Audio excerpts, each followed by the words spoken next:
Então vamos lá, nesse clima de alegria e descontração, agradecer a Deus por mais uma oportunidade de nos encontrarmos, mesmo que ainda à distância,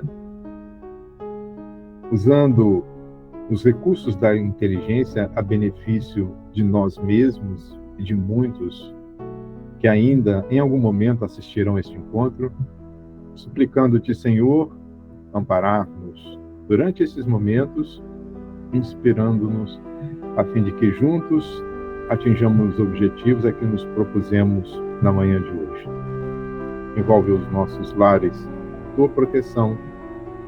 Envia, Senhor, os teus propósitos, que possamos contar igualmente com a presença dos nossos guias e tutores espirituais, que, por certo, compartilharão conosco destes instantes.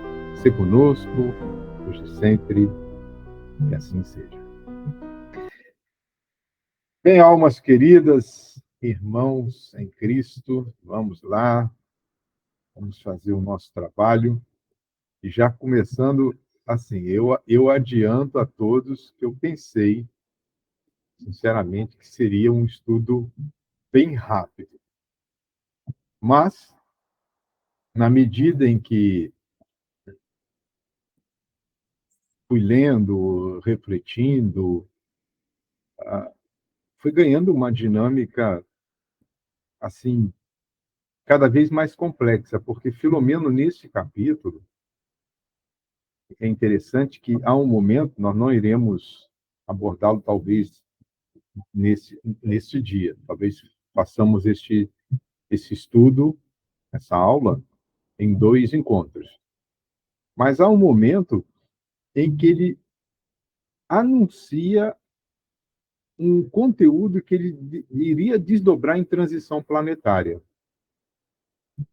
Então, é muito rico, penso eu, para nós esgotarmos em apenas um dia, um sábado. Ou aqueles que assistirão posteriormente, seja lá em que dia da semana. Tá?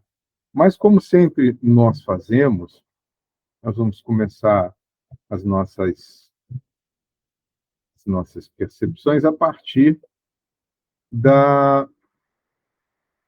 de uma recuperação, né, daquilo que nós estudamos no nosso último encontro, onde tivemos a oportunidade de analisar o caso da jovem Hermãs, né? E o capítulo inicia, na verdade, o capítulo anterior, fazendo uma análise a respeito de um trabalhador, né, o senhor Genésio Duarte, os desafios existenciais, as escolhas que ele fez, bastante assertivas, após o falecimento de sua esposa, ele permaneceu fiel aos propósitos de trabalho na seara espírita, na casa a qual ele desenvolvia os seus trabalhos, e isso granjeou, por certo, a confiança dos bons espíritos. Depois do seu retorno à pátria espiritual, ele continuou desenvolvendo essa tarefa, assim como nós, acredito eu, também, de alguma forma, demandaremos a dimensão espiritual em condições melhores do que quando nós aqui chegamos. Pelo menos essa é a expectativa, né? Então, Filomeno disse que foi um triunfador, esse espírito. E André Luiz talvez o qualificaria como completista, né? Espírito completista. Filomeno também, nesse capítulo, faz algumas considerações a respeito daquelas pessoas que possuidoras de tino de raciocínio, de conhecimento doutrinário, mas totalmente desprovido de experiência e vivência da causa espírita, aderem a uma instituição e logo que se apresentam disponíveis para o trabalho, juntamente colocam as suas ideias, né, que muitas vezes são ideias disruptivas, são ideias que mais separam do que unem as pessoas. Então, é algo que a gente precisa tomar atenção, ficar bastante atento com relação a essas ocorrências. Né? faz uma análise a respeito do tríplice aspecto da doutrina, a importância da doutrina para as nossas vidas, de uma forma bastante didática, e depois entra no caso Hermãs, que era uma jovem que já tinha um processo anterior de suicídio, que foi o que findou a sua última etapa, portanto, reencarna com um coração frágil. Ela, uma menina educada em bases religiosas, ela tinha uma estrutura familiar que, por certo, favorecia esse processo de recuperação, mas aquecendo ao convite dos amigos mais próximos, demanda a rua no período de carnaval, ela, de alguma forma, é assediada por esses indivíduos inescrupulosos que vivem à cata, né, de experiências as mais degradantes possíveis, e nesse processo de afastamento do grupo com o qual ela saiu, ela é arrastada para um ambiente de experiências, vamos dizer assim, de cunho reprocháveis, e lá ela começa a sofrer um processo de violência emocional, afetiva, com desdobramentos futuros no campo da sexualidade atormentada, quando ela vem, sofre por conta da ansiedade, do medo, do desespero que lhe toma, ela vem a sofrer uma parada cardíaca, é depois finalizada com o uso de uma espécie de entorpecente que a leva a óbito. Ela já vinha sendo acompanhada, por certo, de parentes seus, a sua avó, está encaminhada para este centro de atendimento de emergência, montado, né, nas proximidades do circuito de carnaval na cidade do Rio de Janeiro, e lá, então, ela é submetida a um processo cirúrgico para esse desligamento final ainda das questões que se fixaram no seu corpo espiritual, resultante da experiência traumática que foi a causa-morte, encerrando, portanto, a sua etapa existencial última. O que mais chama a atenção, pelo menos para mim, nesse resumo, é o quanto as emoções elas impactam nas nossas memórias e o impacto disso no corpo espiritual, deixando resquícios, né, que podem demandar muito tempo para que nós, de certa forma, possamos realizar uma espécie de metabolismo desses processos dolorosos, né? Vejam que ela, somente por meio de uma cirurgia, é uma pequena cirurgia, vai dizer o doutor Bezerra de Menezes, ela ficou envolta nessas energias mais densas, resultante da emoção que ela vivenciou. Essas emoções produziram uma modificação no tônus do corpo espiritual, como se ficasse com uma espécie. Imaginemos nós um ambiente gelatinoso, viscoso, né, grudado no corpo espiritual, mais especificamente no cérebro espiritual. E isso estava asfixiando os processos internos da recém-desencarnada e precisava ser retirado essa estrutura. Aqui eu estou criando uma imagem para a gente ter uma ideia do que acontece. Imaginemos como fica a nossa mente e, por consequência, o nosso campo mental e, por consequência, o nosso corpo espiritual, quando passamos por emoções, por exemplo, no campo da raiva, do desespero, né? Isso envolve o campo mental e, ao envolver o campo mental, as estruturas cerebrais elas ficam prejudicadas e, às vezes, impossibilitadas de exercerem as suas funções. Processo decisório, ou seja, a escolha mais assertiva, o discernimento entre o bem e o mal, a ausência de mensuração de consequências. Isso porque essas emoções atrapalham em profundidade, em especial, as áreas que fazem parte do campo decisório de cada um de nós. Ok? Então, a cirurgia foi completada com sucesso, ela recupera o seu tônus vital aqui no sentido de uma semilucidez encaminhada posteriormente para o refazimento. Tá? E como este livro ele vai tratar de vários casos que aconteceram durante o período de carnaval, seja de atendimentos a encarnados quanto a desencarnados, este capítulo que iremos abordar a partir de agora, ele vai analisar a questão das drogas. Só que esse capítulo não trata de um personagem em especial, mas sim do processo de uso da drogadição, o consumo de drogas em qualquer nível, as suas causas, a influência do meio, como as questões íntimas do indivíduo também favorecem a essas buscas, para que no momento futuro nós estejamos em condições de analisar aquilo que diz respeito a um caso específico. Bom, vamos lá. Então, inicialmente, vamos refletir sobre o conceito de drogas, tá? Porque, via de regra, nós associamos o conceito a tudo aquilo que é ruim. Mas droga é toda e qualquer substância natural ou sintética, e agora nós veremos um pouco mais adiante, existem as semissintéticas também, que uma vez introduzidas no organismo, modifica a sua função. Então, por exemplo, uma droga natural, a cafeína. Ao consumir a cafeína, a função cognitiva da atenção e da memória, ela fica potencializada, ou ela é reforçada, se houver déficit.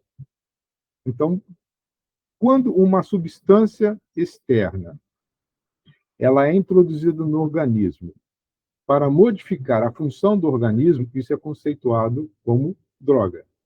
Porque existem por exemplo, muitas substâncias naturais que o próprio organismo já produz. E o resultado é semelhante a essas drogas que são ingeridas ou introduzidas. Por exemplo, a atividade física, ela vai produzir no nosso organismo, vai liberar no nosso organismo um neurotransmissor chamado serotonina. E a serotonina, ela está diretamente vinculada à percepção de felicidade, de bem-estar. Então, eu não preciso, por vezes, lógico, se eu tiver um desequilíbrio químico por uma disfunção qualquer do meu organismo, e fizer uso dessa substância, espera-se que essa substância normalize os níveis de serotonina que circulam no sistema nervoso central. Mas se não houver nenhum tipo de anomalia na produção desse neurotransmissor, a simples atividade física ela é capaz de produzir, e nós sabemos disso, que quem não se sente bem após realizar uma atividade física que gera prazer para o indivíduo. Aí, identificar aquilo que gera prazer para o indivíduo é o X da questão. Então, para uns, é a ida a uma academia, para outros, a um ambiente de pilates, a outros, a natação, outros precisam da associação de vários estímulos, então nada e depois faz pilates, depois vai para a academia, você vai passar o dia inteiro fazendo atividade física, provavelmente porque tem tempo e recurso de sobra. Mas uma caminhada à beira de uma praia, depois um mergulho no mar, uma atividade física dessa natureza supre as necessidades do corpo em relação à serotonina, que é um neurotransmissor. Então, toda vez que eu vou ingerir uma substância de natureza qualquer ela é introduzida no nosso organismo, seja ela injetável, ou por absorção, ou via absorção de natureza qualquer, líquido, sólido, espero que a gente não faça uso de substância vaporosa, mas às vezes faz-se necessário, como os inaladores, por exemplo. Isso modifica a função, então, portanto, é um conceito de droga. Tá? A classificação das drogas são as mais variadas possíveis, vai depender de quem está fazendo o estudo. Né? Eu trouxe apenas duas classificações com relação à origem e com relação ao aspecto legal. Né? Então, nós temos como a origem as drogas naturais, que elas podem ser de natureza vegetal, pode ser de natureza animal, pode ser de natureza mineral. Ah, mas animal, sim. Por exemplo, existem substâncias que são tiradas de serpentes, de aranhas. Né? Então, é uma substância que produz um efeito no nosso organismo, e este efeito modifica uma função ou recupera uma função que foi perdida. As sintéticas, que são produzidas em laboratório, e as semissintéticas, que partem do princípio de que há uma substância natural que, uma vez modificada em laboratório, produz o efeito desejado. Então, quanto à origem, seriam essas, e as drogas com relação ao aspecto legal, as lícitas e as ilícitas. A cafeína, por exemplo, é uma droga lícita. Ela pode ser encontrada em cafés, chás, os chamados energéticos, né? E alguns dizem que tomar energético dá até asa. Eu não sei que asa é essa, eu sei que as pessoas ficam bastante ativadas. Então, a cafeína ela é um estimulante. Tá? Mas essas drogas, agora já nos deslocando para o eixo que nos aproxima do pensamento, né, de Filomeno, no tocante a este capítulo, tá? O que nos interessa é os efeitos que determinadas drogas produzem no sistema nervoso central. Aí nós vamos nos valer de análises feitas pela Organização Mundial de Saúde, que, segundo essa organização, né, segundo esse eixo da ONU, né, toda vez que uma droga, ao ser ingerida, ela produz uma alteração no humor, no comportamento e na cognição, ela é qualificada como uma droga psicoativa, ou seja, os processos psicológicos são ativados, alterados, contidos, reharmonizados. Então, alteração de humor, alterações de comportamento e alterações de cognição, e por cognição nós entendemos a aprendizagem, a memória, o raciocínio, a orientação. Então, toda droga que atua nesse sentido, ela é entendida como uma droga psicoativa. Quando, além desses efeitos, então vejam só, existem drogas que, além de alterarem o humor, tá, elas podem produzir outros efeitos. Ou seja, esses efeitos de comportamento, humor, cognição, uma vez já alterados, existem efeitos que são reforçados. Então, além da normalidade alcançada ou alterada pelas psicoativas, se isso leva o indivíduo a essa alteração de comportamento, a uma consequente experiência de aumento da sensação de prazer, e leva o indivíduo a, uma vez mais, buscar essa experiência, e toda vez que eu retorno para buscar esta experiência, Ou seja, eu faço o reforço do uso de uma substância com tendência a criar uma dependência. Essa droga que era psicoativa, ela pode produzir uma viciação e ela agora é enquadrada como uma droga de natureza psicotrópica. Vou dar um exemplo. Eu conheço pessoas que tomam vinho, mas não é diariamente, elas não são viciadas, portanto, não são alcoólatras, mas a experiência do álcool, vejam que o álcool, né, nessa tabela que a gente tem, o álcool ele tem uma função depressora.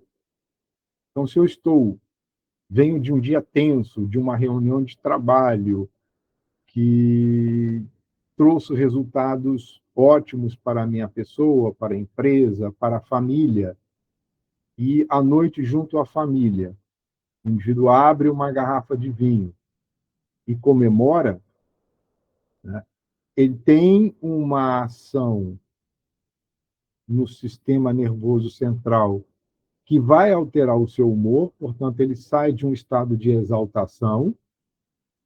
Como o vinho é uma substância com teor alcoólico na média de 8,5 a 12, quando muito concentrado vai a 14, isso vai gerar uma ação depressora no sistema nervoso central.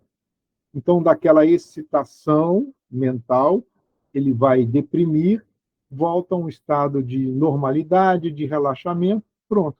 Comemorou com a família, tudo resolvido, aquele vinho foi consumido.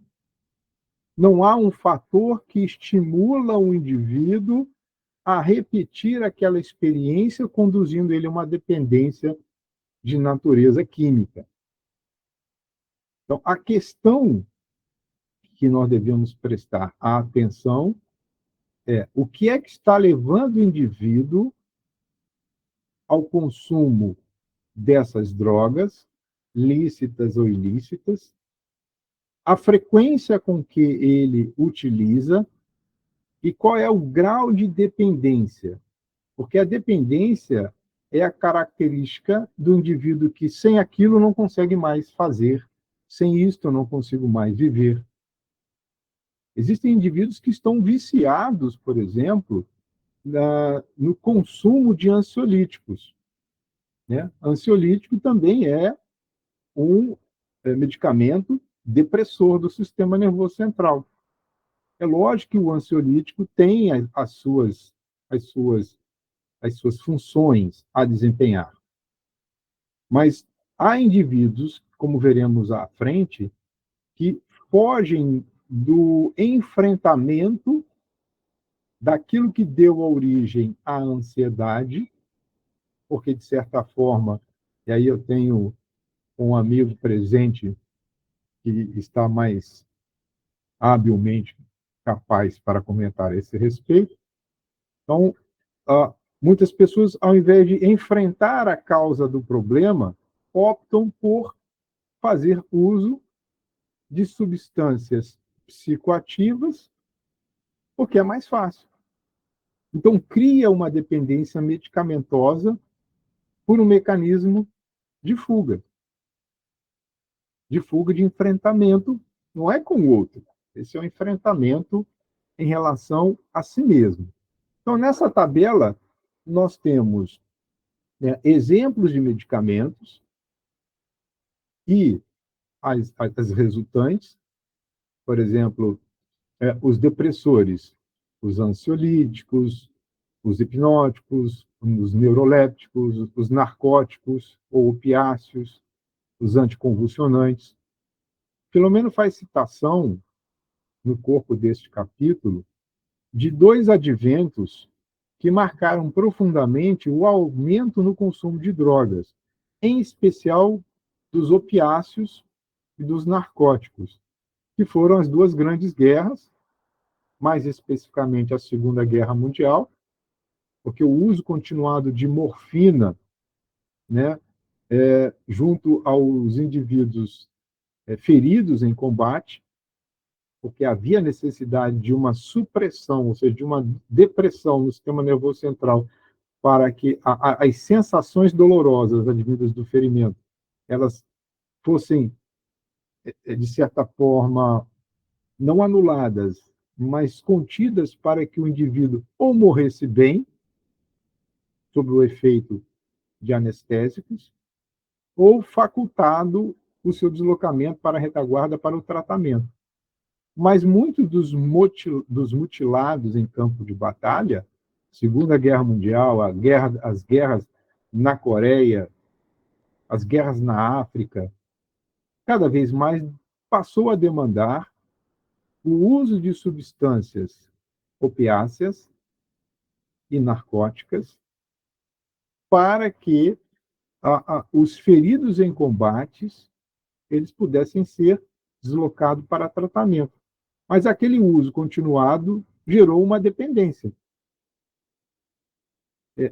O Exército dos Estados Unidos, por exemplo, vem desenvolvendo um estudo relacionado ao estresse pós-traumático que surge em seus militares que participaram de eventos de combate. Isso começa a ter mais efeito, os resultados desses estudos, a partir do retorno dos contingentes na guerra do Afeganistão, os dois conflitos no Iraque, os conflitos com a Síria. Só que essa indústria farmacológica, em que pese produzir medicamentos para o restabelecimento da saúde física e saúde mental, os mesmos químicos, os mesmos farmacêuticos que manipulam essas substâncias, por vezes, são aqueles farmacêuticos químicos que, quando afastados dessas indústrias, vão produzir, né, esses mais variados entorpecentes, as mais variadas drogas, que são consumidas por muitos de nossos jovens, né? Então, medicamentos estimulantes, por exemplo, antidepressivos, inibidores do apetite, né? Os perturbadores, né? São medicamentos que, em doses elevadas, alteram, né? Alteram o funcionamento da nossa senso-percepção. Então, dos depressores, voltando à tabela, alguns exemplos, né? Que podem gerar dependência: o álcool, solventes, ansiolíticos, como eu disse, analgésicos. Há indivíduos que estão viciados em tomar analgésicos. Então, ele se afasta da solução porque é mais fácil tomar um remédio para dor, né? Os estimulantes, os narcóticos, as anfetaminas, elas são sintéticas, e aí agora produziram as metanfetaminas, que são drogas sintéticas com efeito bem potencializado, a cocaína, os perturbadores, a maconha, o LSD, o êxtase, as plantas e cogumelos alucinógenos. Os perturbadores são assim qualificados porque o efeito atua sobre áreas específicas da consciência e que altera a análise da realidade. Então, o indivíduo pode ter alucinações, pode ter delírios, visões místicas. A cocaína, a nicotina e as anfetaminas são estimulantes. Elas dão uma sensação de potência para o indivíduo, como também nós veremos um pouco mais adiante. Então, o que leva-nos ao consumo de droga de qualquer natureza, né?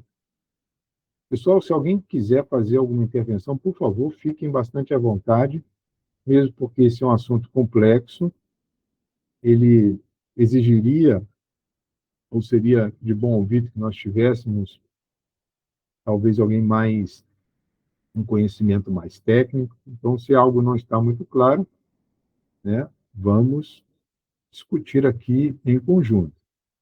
Então, basicamente, a causa que leva o indivíduo ao consumo de droga, pelo menos vai nos afirmar, é esta questão da dificuldade que temos de enfrentar os nossos conflitos. Enfrentar no sentido de olhar de frente e buscar as alternativas para a superação. Porque um conflito de natureza psíquica ocorre, né, quando duas vontades contrárias elas coabitam em um único indivíduo, em um mesmo indivíduo. Porque se vontades contrárias elas estão em indivíduos diferentes, o tipo de conflito muda. Nós estamos falando aqui do conflito intrapsíquico, do conflito intrapessoal. Porque o conflito interpessoal é entre pessoas. Aí você vai ter conflitos entre pessoas, conflito entre famílias, conflito entre membros da sociedade. Aí, na sociedade, você tem conflitos que são de caráter educacional, ou seja, conflitos escolares, conflitos laborais, dentro das relações de trabalho, mas porque são duas vontades contrárias. Mas quando isso acontece dentro do indivíduo, é porque nós temos uma instância psíquica que quer fazer algo e uma outra instância psíquica que diz, olha, não faça que vai dar BO, como diz a juventude. BO é boletim de ocorrência, viu, gente?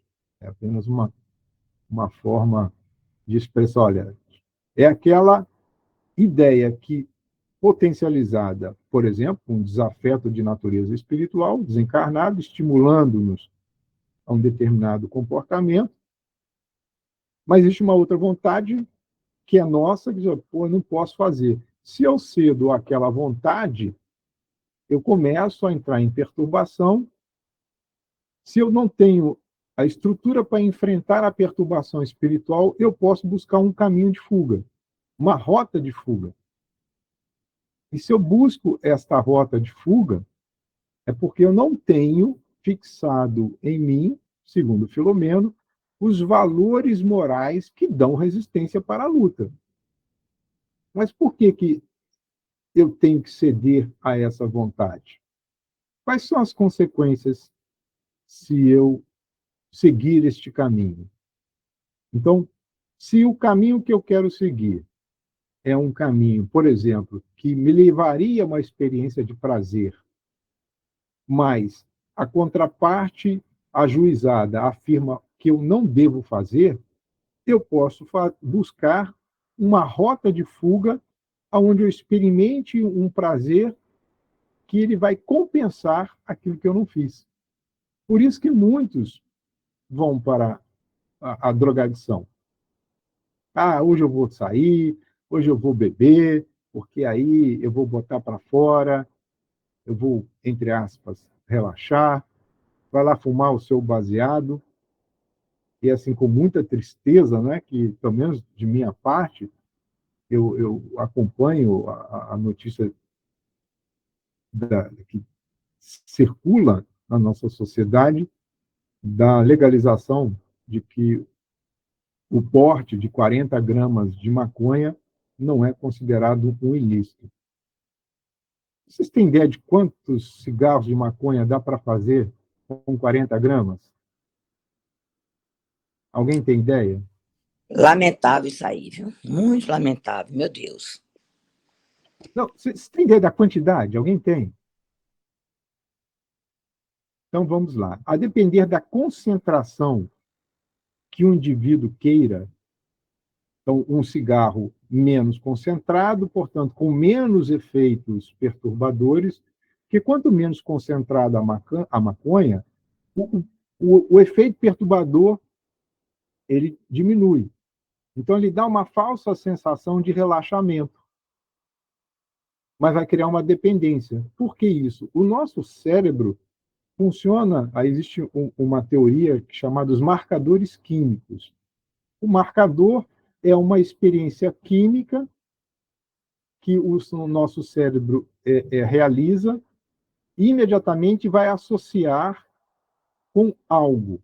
Se este algo é compreendido pelo indivíduo ou pelo cérebro, pelo organismo como bom, aquele marcador registra aquela experiência e ele tende a estimular o indivíduo a repetir a experiência. Por que isso? Porque a dopamina, que é um outro neurotransmissor, ele tem as chamadas redes dopaminérgicas que encharcam o nosso sistema nervoso central em busca, levando o indivíduo à repetição dessa experiência, porque este neurotransmissor está diretamente relacionado com a motivação, com a manutenção do foco, o impulso para a ação, o sistema de recompensa e de prazer. Então, vejam que, mesmo em pequenas concentrações, pelo resultado que o indivíduo experimenta, ele vai criando a necessidade de repetir. Só que quando ele repete, aquele marcador, ele já estabeleceu um nível de produção deste neurotransmissor. A tendência é o quê? Que para que eu tenha a mesma experiência repetida pela segunda vez, eu vou ter que reforçar, aumentando cada vez mais a dose, ou aumentando, se não a dose, a frequência. Então, se antes eu fazia uso de uma substância uma vez por dia, eu passo a fazer duas, porque eu quero manter aquela sensação que eu experimentei. Eu passo a fazer três. Ah, mas eu não posso fazer três, então eu aumento a concentração e uso uma vez. Ledo engano. Eu aumentei a concentração, experimentei algo um pouco mais intenso, a tendência é que eu reforce agora, aumente a frequência daquela concentração maior. Então, voltando ao número, um cigarro, 40 gramas de maconha pode produzir até 120, até 130 baseados. O mês tem 30 dias. Isso significa que 40 gramas pode produzir o consumo mensal para um indivíduo. Agora, imaginemos que dentro da família todo mundo fume maconha. Imaginemos. Já são 120 gramas. Já são 360 cigarros. Ou 360 baseados. A pergunta sempre que se faz é: por que eu faço uso? Para que eu faço uso? O que é que me falta? E a origem são conflitos, às vezes imperceptíveis pelo usuário, porque nega, porque quando o conflito surge, nós temos valores morais para isso, nós temos resistências para a luta. E não realizamos este ciclo de fuga, né? Porque nesta fuga que realizamos, a gente não resiste às pressões, e às vezes é uma pressão interna, e vamos à cata dessas experiências, né? De uso de alcoólicos. O cigarro também, a nicotina, produz uma falsa sensação de bem-estar, mas é interessante nós observarmos que toda droga ela traz em si implicitamente um prejuízo. Sempre trará um prejuízo. Por exemplo, no caso das drogas terapêuticas, quem faz muito uso continuado de anti-inflamatório, nós temos chamados efeitos secundários no fígado, nos rins. Então, o uso continuado. O que é um uso continuado? É um uso que gera dependência. Então, a inflamação é uma resposta, é um efeito mas que, por vezes, nós temos que tomar medicamento para que o efeito ele seja diminuído, a fim de que eu crie condições para mergulhar na causa. A questão das drogas é o quanto eu recorro sem que eu dê atenção devida ao evento primário que produz a necessidade do uso. Aí, Filomeno é cirúrgico. É a presença de conflitos em nosso íntimo, e aí nós estamos falando de conflitos psíquicos. Quando é dor física, faz-se necessário a ação medicamentosa, por certo, mas sempre não nos afastando da perspectiva de que haverá efeitos adversos em muitos dos casos. Bem, nós vamos fazer uma abordagem entre parênteses para entender essas questões do porquê que os conflitos, via de regra, eles se estabelecem, né? Como nós transitamos, segundo a teoria da evolução adaptada ao pensamento espírita, ou melhor, a apropriação do pensamento espírita a respeito da teoria evolucionista, nós estagiamos nos reinos inferiores da criação, né?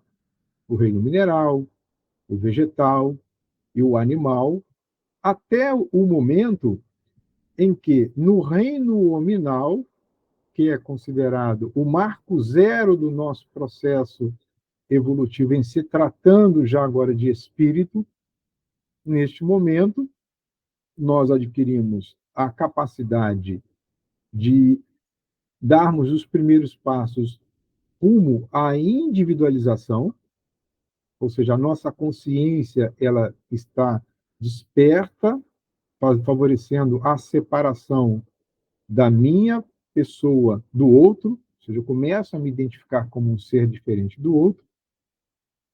No estado hominal, nós transitamos pelas escalas espíritas, até que um dia cheguemos à condição de espíritos puros, portanto, já agora no reino angelical.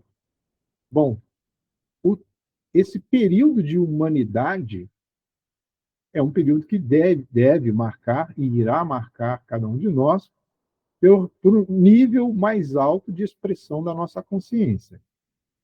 Então, na medida em que essa consciência do futuro ela é algo mais permanente, essa consciência do futuro é a imortalidade da alma. Portanto, se eu tenho a perspectiva da imortalidade da alma, eu começo a questionar o seguinte: bom, se existe vida depois desta vida, por que não haveria de haver a vida antes desta vida? Então, a consciência do futuro faz com que eu comece a refletir a respeito da vida e da existência de um passado. Embora passado, presente e futuro sejam dimensões que, no nível espiritual, funcionam de forma totalmente diferente da nossa.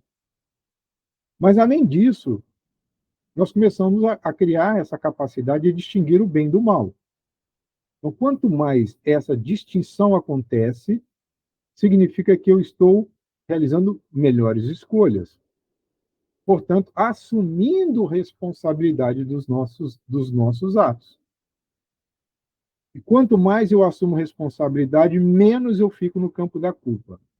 Se eu sou mais responsável, eu estou diminuindo a existência de conflitos. O conflito, essas vontades oponentes, também possuem uma vinculação muito estreita com essas fugas que realizamos por não querer nem assumir a responsabilidade e tampouco nos acharmos merecedores de qualquer tipo de punição. E aí ficaria o duelo entre a culpa e a responsabilidade. Como não quero analisar nenhuma das duas possibilidades, eu fujo. E às vezes a fuga vai por esses caminhos. É por isso que Filomeno afirma que o homem cresceu na horizontalidade da inteligência produzindo aparatos tecnológicos os mais variados. É impressionante a tecnologia que existe no mundo hoje, e nós sequer nos damos conta da sua existência. Imaginemos que estamos com 27 pessoas neste momento, conectadas, né? Ouvindo, nos vendo, né? Observando imagens, tudo ao vivo. Mas quais são as peças? Quais são os materiais que fazem parte dessa nossa experiência? Não temos, eu particularmente, não tenho a mínima condição de auferir em que nível esses materiais foram produzidos, grau de tecnologia envolvida nessas questões.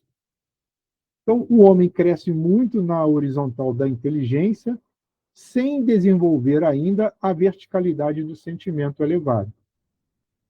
Não é à toa que o Espírito da Verdade, no Evangelho segundo o Espiritismo, nos convida ao desenvolvimento do amor a par e par com a obtenção do conhecimento. Espírita, amai-vos e instruí-vos. E olha que, sabiamente, o Espírito da Verdade coloca o amor como condição primeira e usa a partícula aditiva, aqui desempenhada pelo pronome e, como condição indispensável à evolução do espírito. Ele não botou a partícula alternativa ou, né? Ou seja, ou você ama ou você adquire conhecimento. Não. Eu tenho que aprender a amar e tenho que ter conhecimento.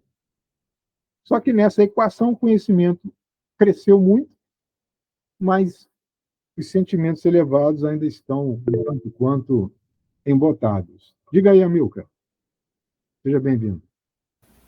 Lá no Evangelho, eu não peguei a pergunta surgiu agora, ele fala sobre aquele poema do amor, né?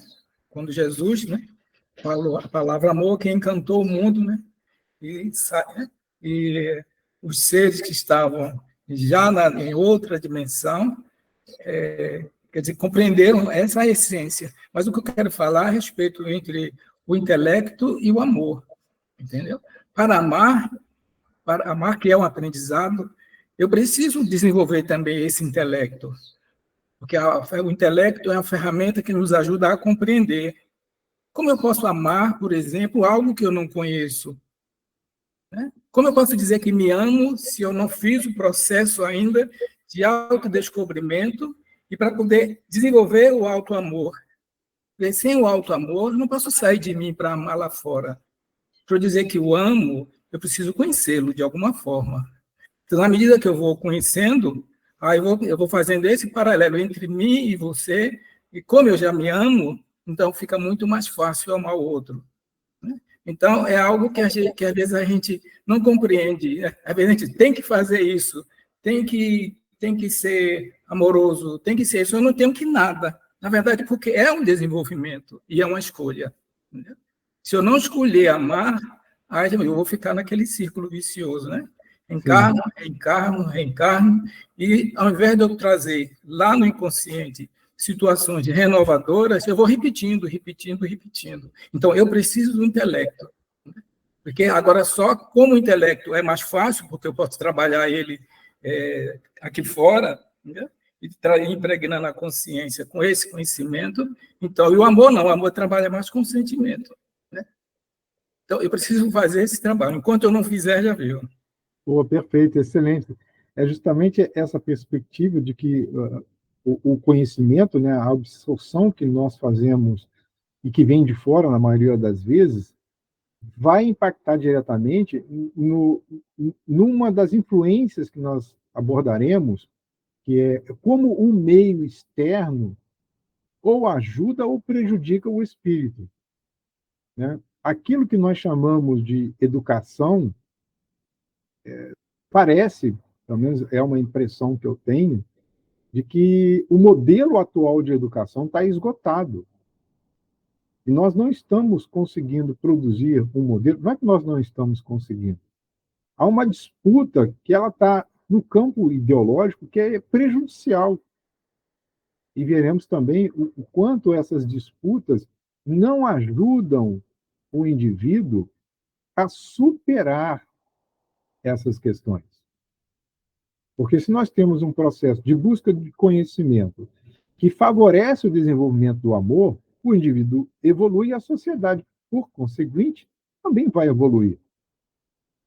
A beleza do espiritismo, pelo menos para mim, ela está justamente na possibilidade de que nós estejamos diante de um conjunto de informações que fazem todo sentido.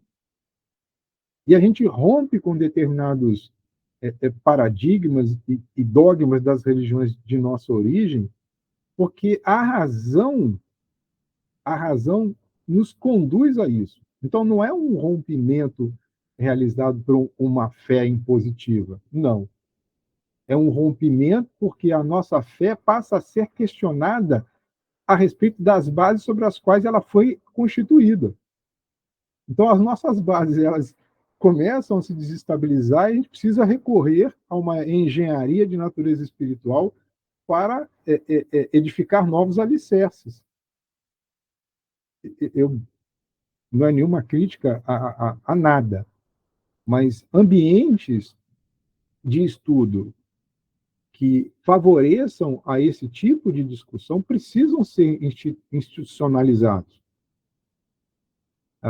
Aqueles estudos de outrora, aonde a gente ia para a casa espírita, eu já passei por essa etapa, aonde alguém lia, vamos ler hoje a questão número tal do Livro dos Espíritos. Aí lê, o que você achou?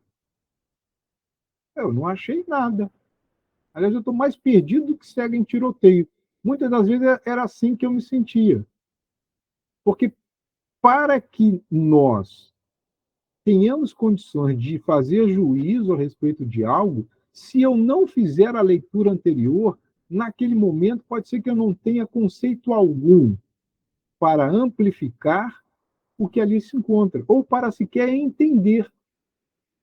E isso é motivado por quê? Porque a maioria dos indivíduos que buscam os estudos na casa espírita sequer se preocupa em saber, também não é uma crítica a ninguém não, viu, meus queridos? Não se preocupe em saber qual é o tema que vai ser tratado, não se faz uma leitura prévia, porque a leitura prévia prepara o nosso ser para o que vai ser discutido. Não nos enganemos, o nosso sistema nervoso trabalha com redes neurais. A cada leitura que faço, a cada reflexão que eu realizo, a cada juízo de valor que eu construo, novas conexões ou ativação de redes que antes estavam dissociadas, elas começam a serem ativadas. E quando eu vou para um estudo com conhecimento prévio, o que ali é apresentado vem como reforço. Porque ou certifica aquilo em que eu acreditava, ou me apresenta pontos de vista sobre os quais eu não tinha me debruçado a atenção. Então, sempre há ganho. Então, existe hoje em dia, ele é um sociólogo líbano-canadense, o nome dele é Gad Saad.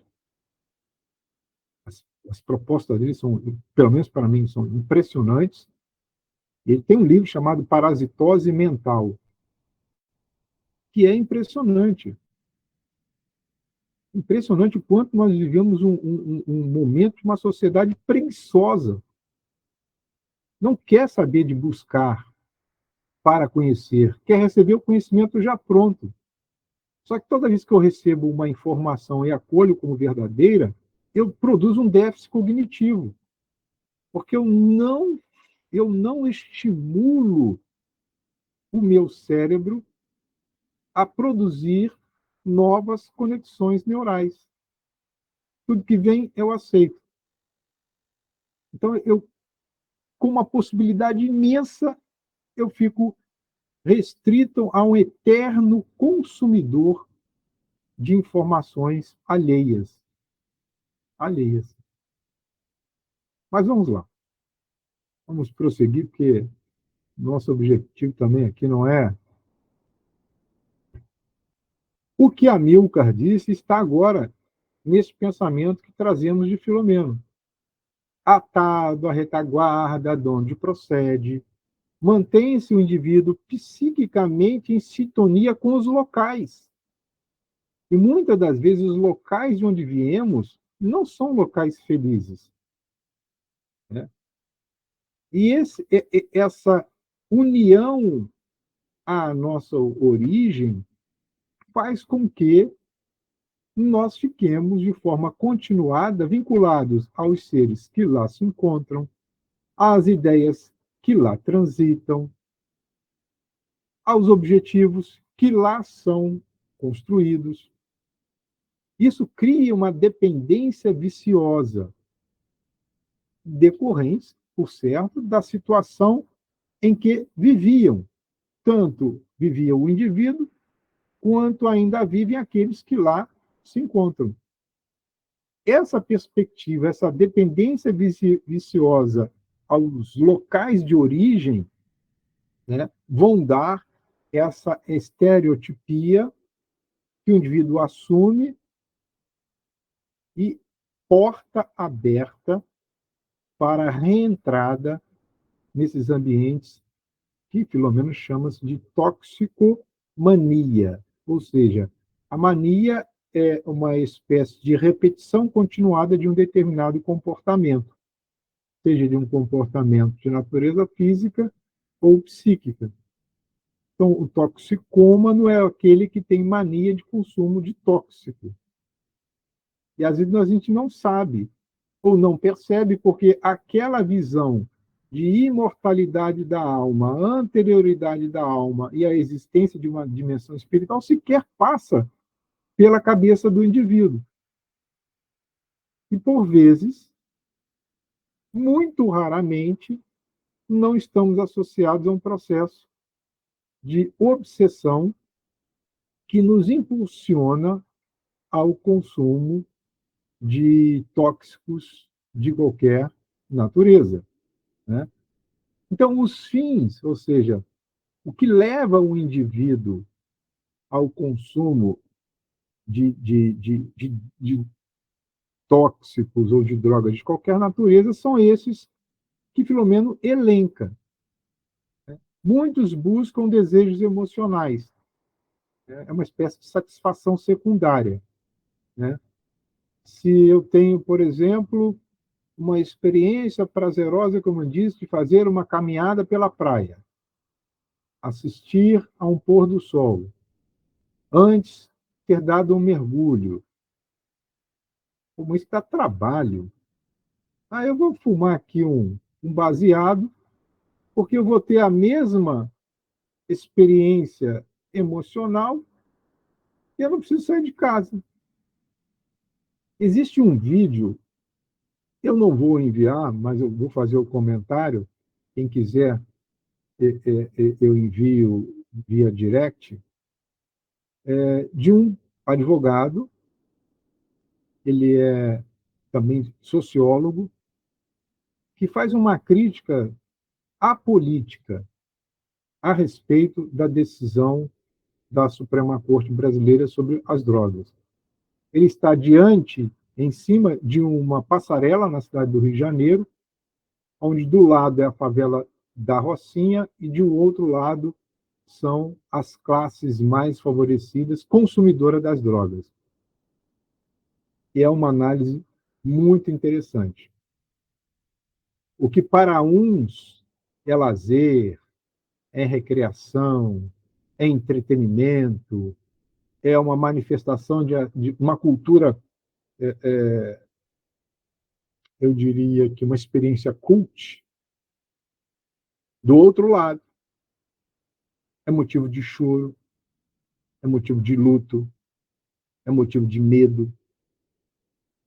Porque para saciar a sede dos que se recreiam com os entorpecentes, muitos se digladiam para realizar a venda. Porque, embora a quantidade aparenta ser pouca, o indivíduo vai comprar onde isso? Na farmácia? Vai comprar no supermercado? Ou vai continuar fazendo uso das chamadas bocas de fumo?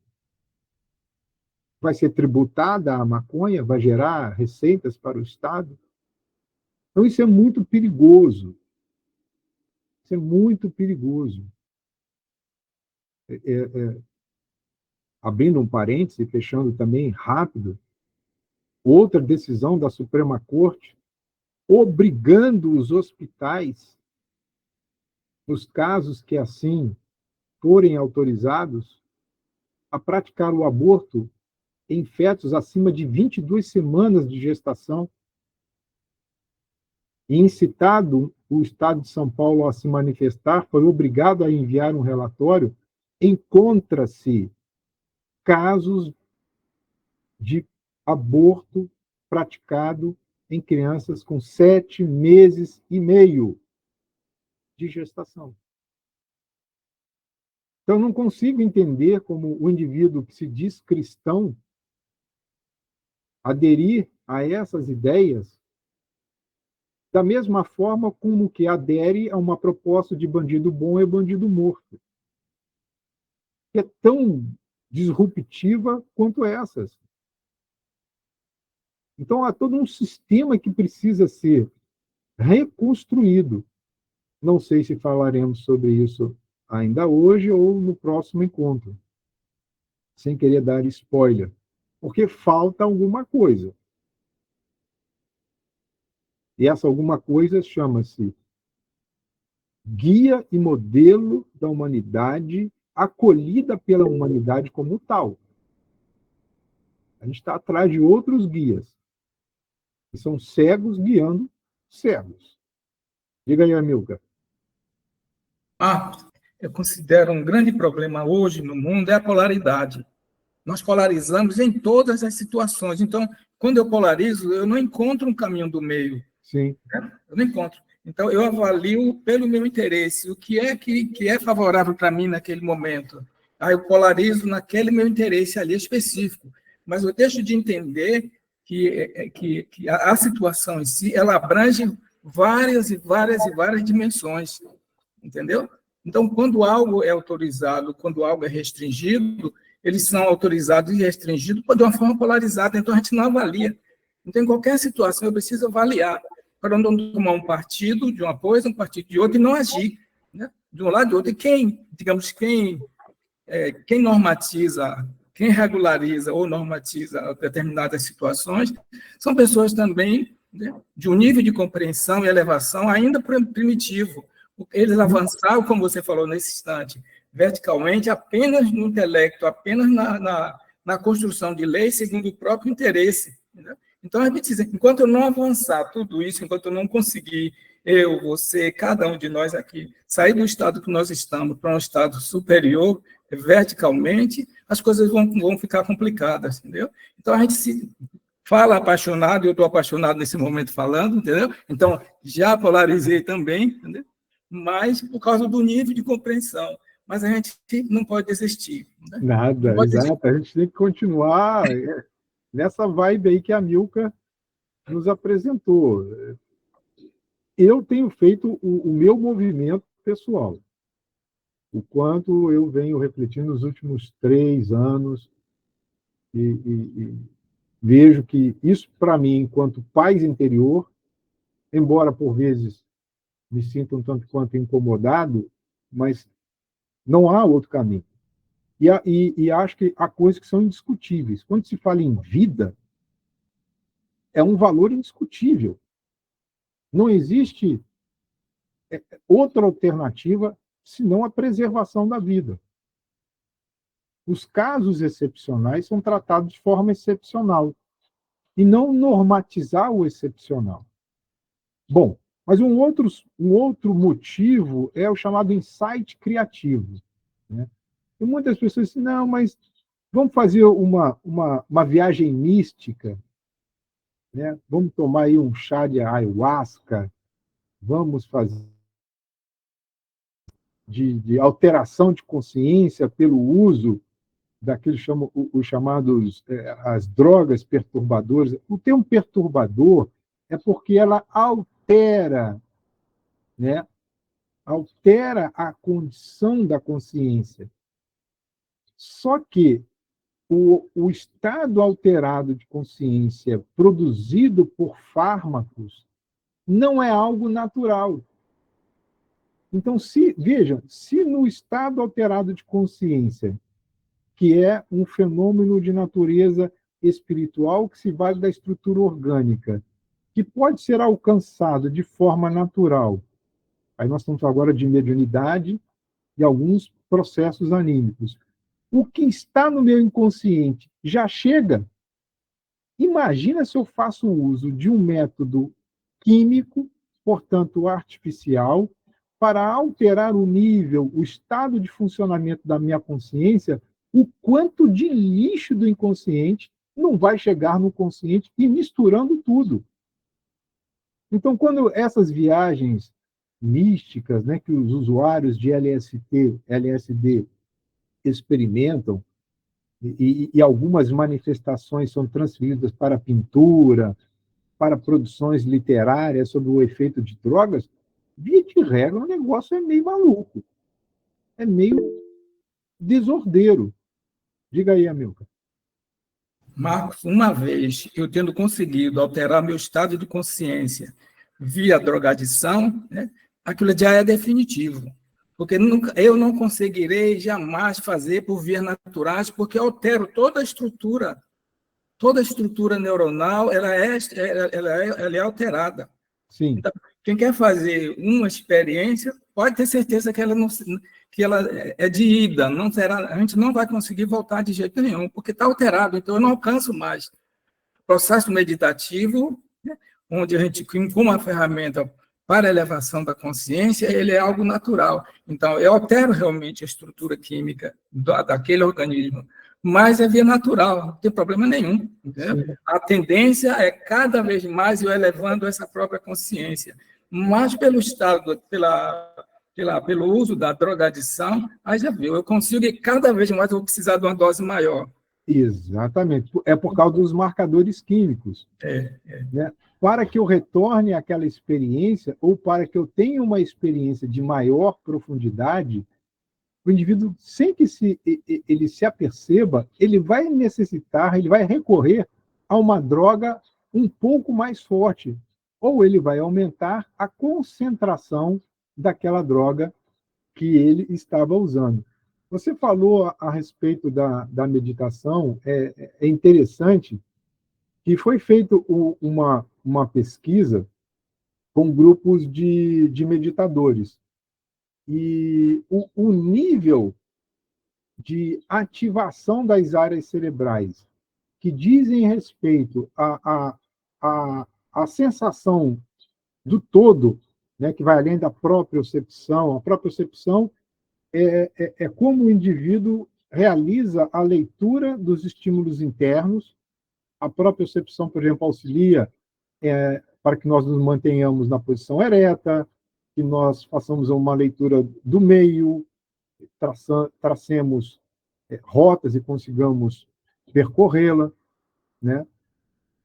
E eu posso depois colocar a imagem de mapeamento cerebral das áreas que são ativadas nos meditadores especialistas e naqueles iniciantes, novatos, o quanto difere, o quanto o nosso cérebro trabalha de forma diferente, o quanto o córtex cerebral ele é ativado. É impressionante o ganho que temos. Né? Então, a gente consegue modular a nossa consciência em outro nível sem que façamos uso de drogadição. Porque, como é um método natural, eu volto à normalidade e a busca que eu realizo se vale dos potenciais que estão dentro do próprio ser. Eu não preciso de adição do meio externo. Eu preciso fazer com que o meio interno produza essas substâncias. Então, é a vontade do indivíduo que vai estar agindo, e não a vontade do indivíduo submissa a um agente exterior. Nós não estamos falando aqui, lógico, do passe, que pode induzir ao transe, ao estado alterado de consciência. Mas é uma ação natural. Mesmo sendo um passe que induz o indivíduo ao transe, o que está em jogo ali são forças que estão presentes na natureza e que não deslocam o indivíduo de uma realidade para a qual ele volta sem trauma. O problema do uso de droga é o trauma que fica. Porque mesmo existe um grupo na Alemanha que vem estudando o tratamento da esquizofrenia a partir da aplicação de LSD em hospitais especializadíssimos e tem dado resultados. Mas, mesmo assim, traz um risco de uma dependência continuada daquele tratamento. Né? Como que eu vou fazer, entre aspas, o desmame daquele indivíduo, de que ele vai a uma clínica, o estado dele, toda a sua condição física, toda a sua condição fisiológica, ela é analisada, são dosados indivíduos a indivíduos. Mesmo assim, Filomeno afirma, sempre haverá resultado negativo. Sempre haverá. Tá? Mas vejam, uns buscam as drogas para aumento de coragem. A cocaína produz isso.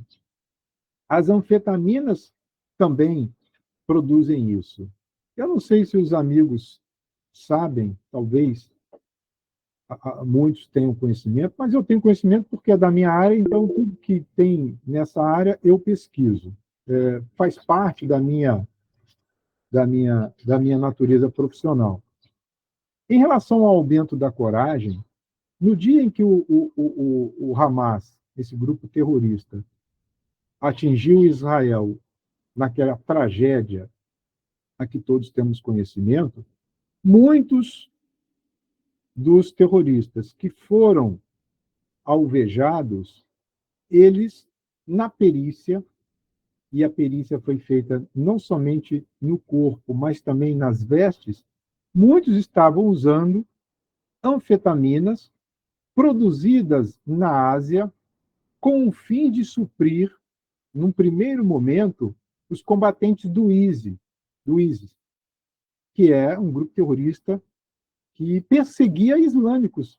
Interessante, né? O Islã brigando entre si, xiitas e sunitas.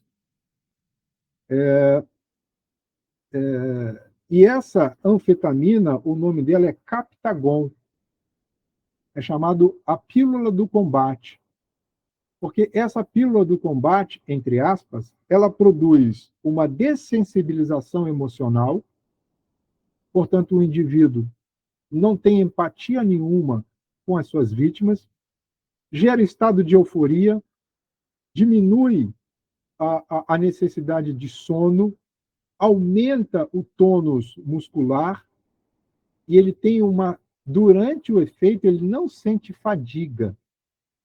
Mas depois que termina o efeito, vem os chamados efeitos adversos ou efeitos colaterais. E o que o indivíduo faz? Toma uma carga e se vicia porque já não pode mais ficar sem. Na Ucrânia está acontecendo a mesma coisa. Soldados estão viciando-se nessas substâncias para que medo não se faça presente, e o medo ele paralisa o indivíduo, a emoção de enfrentamento ou fuga. Então, essa substância estimula e nega a fuga. Naturalmente, é uma escolha do indivíduo. O pânico paralisa. Então, vejam que o aumento da coragem começa no simples desejo de ir na direção de alguém conquistar, uma proposta de namoro, mas também no cometimento das maiores atrocidades. Diga aí, Marcos Paulo.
Bom, aí é o seguinte, a sua pergunta, ela é assim, muito importante e exige de nossa parte, a Milka pode ficar à vontade para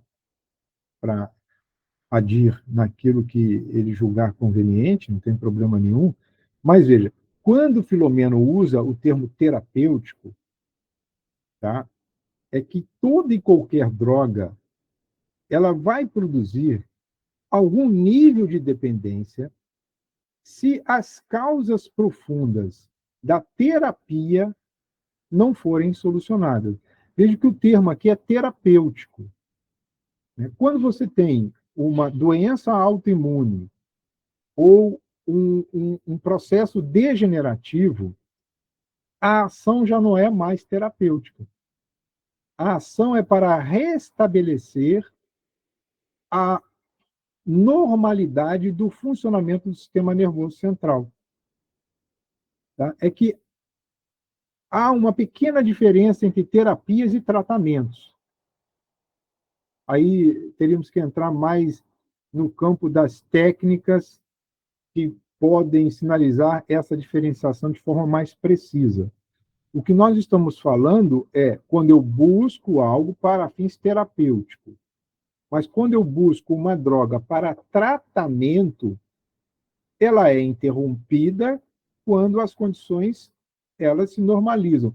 Mas há doenças degenerativas que vão exigir do indivíduo o uso continuado daquela substância para que a condição mínima de saúde ela se manifeste. Aí, este efeito negativo, talvez, ele fica minorado porque não está com uma finalidade apenas temporária. Porque espera-se que uma terapia, uma vez identificada a causa, aquele processo não necessite de continuação. O tratamento de curto, médio ou longo prazo, às vezes uma existência inteira, vai fazer com que o indivíduo faça uso dessa substância. O THC, por exemplo, em crianças, eu conheço uma família cujo filho é autista e ainda tem crises de epilepsia. Então, o THC está sendo usado por essa família e vem produzindo resultados excelentes. Então, não é para fins terapêuticos, embora a palavra terapia esteja, de certa forma, imersa na perspectiva do tratamento. É para fins de produção de uma qualidade de vida a alguém que já reencarnou com aquela condição, ou aquela condição surgiu em determinado momento. Quer adir alguma coisa aí, Amilcar? Olha, Marco, eu uso remédio de pressão. Eu vou ter que usar por toda a vida. Porque eu mesmo, em algum momento, construí essa condição. Então, é preciso saber qual é o risco para mim. Se eu deixar de tomar, ela vai subir de novo. Entendeu? Então, às vezes, o ser humano, nós construímos, tudo que nós somos, nós construímos. E sou responsável por aquilo. O que eu vejo é que a gente entra em um determinado tipo de tratamento, mas não busca entender o grau de dependência que eu terei daquilo, entendeu?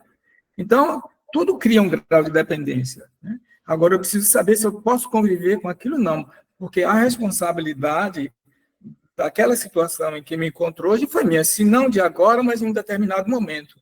Porque tudo que eu vivenciei está lá no inconsciente. Alguns aspectos não vieram comigo agora pela própria misericórdia, entendeu? Porque no plano reencarnatório limitou algumas experiências, algumas dores, algumas enfermidades, para poder, quando eu chegar aqui, eu ter uma possibilidade de ter um padrão de vida melhor. Então, a medicina, a psicologia, a psiquiatria, ela tem esse compromisso de atenuar o sofrimento para que eu possa dar conta daquilo. E a própria espiritualidade faz isso, né? A própria espiritualidade faz isso. Ele me permite não, que ele não permite, né? Ele não permite. O que permite é a própria lei, porque eu atraio as experiências. Porque toda experiência encarnatória, ela vem da própria consciência. Se eu lesei a consciência em algum momento, essa mesma lesão, ela é requerida por essa própria consciência no momento futuro. Às vezes muita gente diz, olha, Deus permitiu, Deus não permite, nem não permite. O que o verbo permitir é associado ao ser humano, não ao divino. Como a gente não compreende e não avança na compreensão do divino em nós, a gente faz a maior confusão, né? Então, é preciso que, como espíritas, como pesquisadores, que a gente amplie um pouquinho mais e fazer os questionamentos. Se eu não fizer os questionamentos a respeito de mim mesmo, a respeito de tudo aquilo que eu estou vivendo, eu vou seguindo o outro, eu vou seguindo quem eu acho que é melhor, quem eu acho que entende, mas eu não vou buscar. Se tem algo que o Marcos conhece muito mais do que eu, ou digamos, o conhecimento é equivalente, a gente conversa. Então, eu preciso buscar. Então, olha onde é que eu acharia essa informação, Marco, que você falou a respeito de tal e tal assunto. Eu disse, olha, em determinada obra, depois eu vejo e lhe digo, porque eu consultei tanta coisa para criar um movimento agora como esse, que eu não lembro de tudo. Então, cabe a nós agora, que estamos em grupo, começar a fazer esses questionamentos, porque senão eu vou ficar apaixonado. E a paixão, quando não bem direcionada, é um desastre na vida da gente. É isso aí.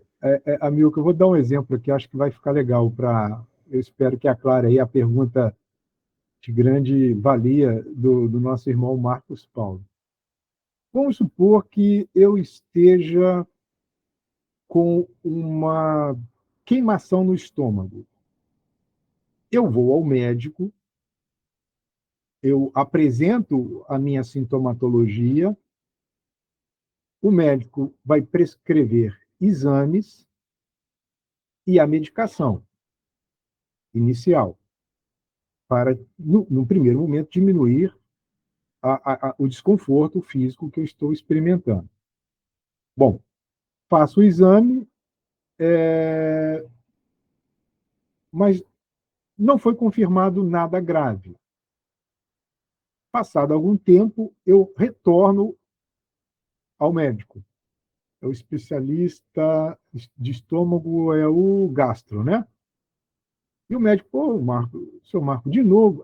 Porque o incômodo voltou. Essa primeira fase é denominada de tratamento. É a ação realizada em cima de um sintoma. Agora, vejam que interessante. Quando eu adiciono a expressão terapia, e muitos médicos vão dizer assim, olha, senhor Marco Antônio, que tal associarmos o tratamento a uma terapia? Porque o termo terapia, ele oferece a um indivíduo que sofre uma oportunidade de ele adquirir um novo olhar sobre uma preocupação, que é recorrente, de modo a guiar aquele indivíduo para a solução do seu caso. Daí o termo terapia está muito mais associado à psicoterapia, porque a psicoterapia ela tem uma metodologia específica, ou pautada na psicanálise, na psicologia ou nas intervenções psiquiátricas. Então, o tratamento, via de regra, ele foca no físico. A terapia, embora seja uma parte integrante do tratamento, usualmente diz respeito às expectativas mais profundas do ser. Então, quando nós falamos assim, muitos buscam as drogas para fins terapêuticos, eu estou estressado, vou tomar um ansiolítico, vou tomar um antidepressivo. Mas aí ele busca por uma escolha dele mesma, não está associado a um profissional que fez a indicação. Isso pode levar o indivíduo ao vício, à dependência, à toxicomania. Vai dentro dessa perspectiva. Já aqueles usuários de THC, né, que é um derivado é a estrutura básica molecular da maconha, nós tomamos muitos opiáceos sem ter qualquer noção disso. Por exemplo, o Tilex, que é um medicamento que atua como nos processos pós-cirúrgicos, evitando dor. Quem faz cirurgias de grande extensão, por vezes, toma pequenas doses de morfina intravenosa, para que o processo de recuperação seja mais rápido. Porque a morfina, muito bem dosada, ela inibe os circuitos da dor. E se eu não estou preocupado com a dor, a recuperação do processo cirúrgico ocorre de uma maneira mais eficaz. Não sei se agora eu consegui, de alguma maneira, trazer, eu e a Milcar, né, conseguimos elucidar. Outros vão buscar as drogas, né, fuga da realidade, e muitos por entretenimento. Bem, são 10h30, o tempo passou que nem vimos. Vamos. Deixa eu ver aqui qual seria a próxima. As influências, nós iremos tratar no segundo sábado do mês. Meus queridos, muito obrigado. Foi uma manhã muito prazerosa junto a vocês. Agradeço a Deus pela oportunidade. E leiam, porque o próximo capítulo vai ser fustigante.